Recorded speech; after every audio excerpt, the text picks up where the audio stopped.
Hey everybody, thank you for joining me today. So today's video we're going to be working on, yes, another challenge from the Elvis crop for my little scrapbook store. I am literally like 2 away from completing them all and I'm so excited.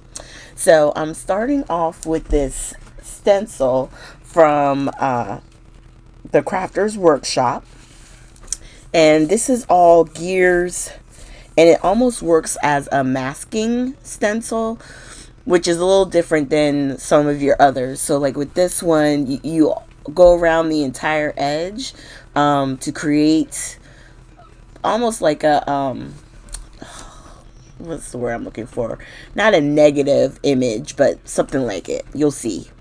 So I'm just lightly going around the edges on this one, trying to get deeper colors in the center. I will tell you, if you do this or anything like this, your fingers will get a little messy because you're like leaning on the stencil itself and you already put ink down, so it's very easy for you to get ink on your hands. And if you don't want to by accident transfer color, then yeah, be careful. So I just keep looking to make sure I'm putting it on the parts of the stencil where I won't be touching the paper. All right, and the ink I'm using for this is blue. I thought I used blue sketch. Hold on. Oh man, I thought it was right here. Faded jeans. That's what I wound up using. Okay, so sorry there was a little bit of break in there. I had some issue with some of the recording, but I just started kind of layering my area and really just getting everything kind of figured out. So I'm using Cocoa Vanilla No Limits, and I'm almost like done with this collection. I can't believe it. I got more papers than I do anything else. But what I like about these papers is, like on this back one, there's all these stars, right? So if I wanted to, I could do layouts with just the stars, what few elements I have left, and I could still get probably another 2 or 3 layouts using this collection.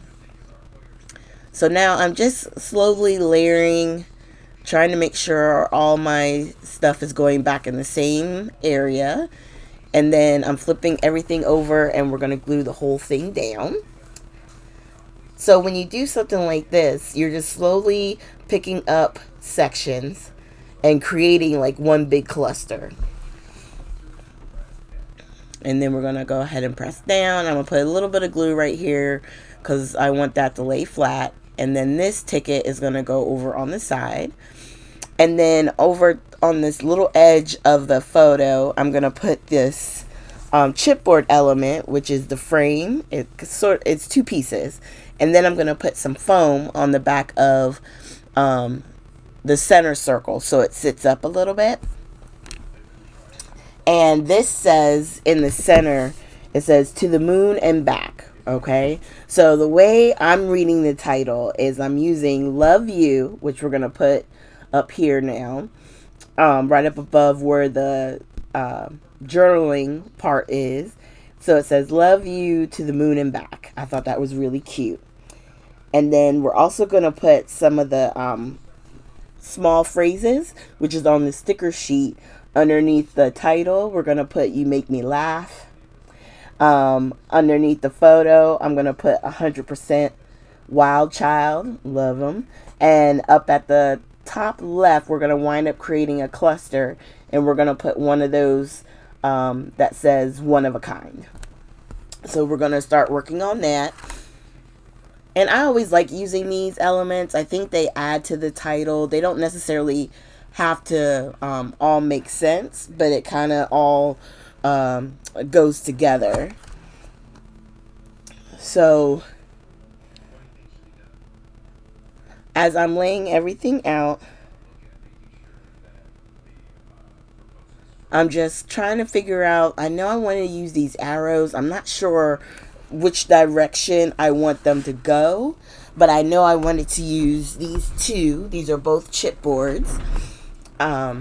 Because I have chipboard elements, I have the sticker sheet, And the round ones I used were from the buttons. And so I'm just adding elements really to this, layering things up, adding other stickers, which is what's going to create that cluster in the upper left with a little banner, and then another one. And what's funny is I picked them not even thinking they both had little stars on them. I was like, oh, that's smart. And then this is when I grabbed the last sentiment, well, the one of a kind, which I'm going to put up here, creating a little, area up at the top. And then I also have their, basically their enamel dots. And I like to do sets of 3. So for each area where I'm putting them, I'm doing the 3 different sizes, and I used all the circles. So when I say I could do a layout with stars, I really could, because this sheet is basically nothing but stars. There may be like 1 or 2 circles left, but it's mostly all stars. And now I'm getting ready to lay down all of our arrows. And I decided to move that one that I had at the bottom. I was thinking of putting it up on the photo, and then I put it up here, and I decided I kind of like it there. So I'm going to lay this arrow, and then we're going to wind up grabbing one more, which is going to go next to the photo, just kind of pointing upwards. But you'll see me try and kind of audition it in different spots, because I really wasn't sure where I wanted it to go. Then I thought about there, sort of like creating a little arrows with the cluster, but then I decided that I like it best right by the photo. All right. So I think that's it. This is the point where I'm going to go ahead and start doing my splatters, and I'm using the Juniper Berry. This is the Distress Mica Stain. And then I'm also going to hit the splatters with the gold. I use the same gold every time. Right now I'm still using Jen Hadfield gold. It's in my stash. It's the gold that I use. They don't really come out with golds a whole lot, but if you have a Nuvo gold, any gold, it doesn't matter. Just if you have a gold spray, you can use it. It doesn't have to be the same exact one I use. And I made a big blop right there on the U, but we're gonna live with it. It is what it is. And then the last color, sometimes I use white, but this time I just use the black. So we have black, blue, and gold. And I think that's perfect. And there we go, showing you a close-up of all the splatters.